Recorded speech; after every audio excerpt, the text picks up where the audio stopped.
Oppilaat, kuunnelkaapa nyt. Tänään luokkaamme on tullut uusi oppilas. Jotkut ovat varmaan jo tavanneet hänet. Kerropas oma nimesi ja mistä tulet. Eli olen Joel ja tulen Afrikasta. Asuin Suomessa ihan pienenä, joten osaan puhua suomea. Välitunnilla. Joel on yksin välitunnilla ja miettii Leonia. Hän nojaa seinää vasten ja katsoo Leonia ja Kamellaa. He juttelevat jostakin, mutta Joel on sen verran kaukana, ettei kuule heidän puhettaan. Katso tätä meidän uutta oppilasta. Sä oot kyllä paljon kovempi kuin se.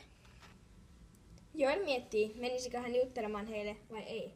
Lopulta hän kävelee Kamillan ja Joelin luo. Hei!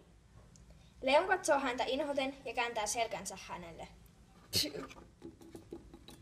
Mä olisin kyllä vain pyytänyt teitä kahville. Leon katsahtaa Joelin ja kääntyy sitten kaapilleen. Olisin tietenkin tarjonnut.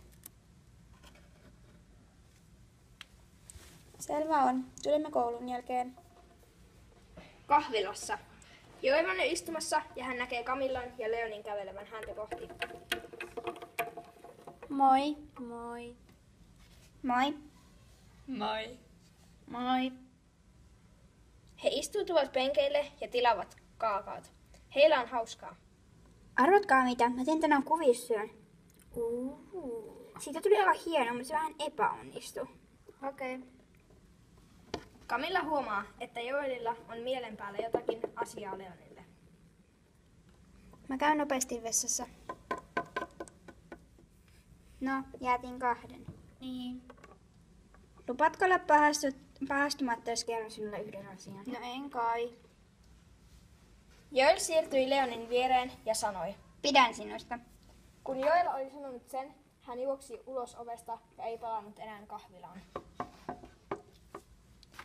Leon nousee ylös, kiittää kassaneitiä ja poistuu kahvilasta hymyillen. Kiitos. Kiitos. Minne ne meni?